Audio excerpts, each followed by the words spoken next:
Metal, banda australiana formada en 1994. Aunque su género no es un tanto claro, ya que algunos dicen que es black metal, death metal, metal experimental, cosmic metal, o una especie de horror metal, o incluso una combinación de todo esto, aunque sí que muchos coinciden en que intentan transmitir un ambiente oscuro en su música.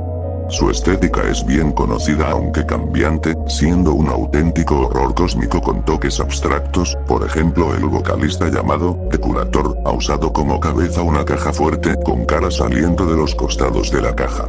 Esta banda también es influyente, incluso siendo considerada como una banda única. Por ejemplo, en su álbum Outre, lanzado en 2007, llegó a ser inspiración para varias bandas de dissonant death metal. Cabe señalar que la banda también cuenta con una historia conceptual, con entes cósmicos, dimensiones, rituales oscuros, y desde luego, monstruos con horror corporal.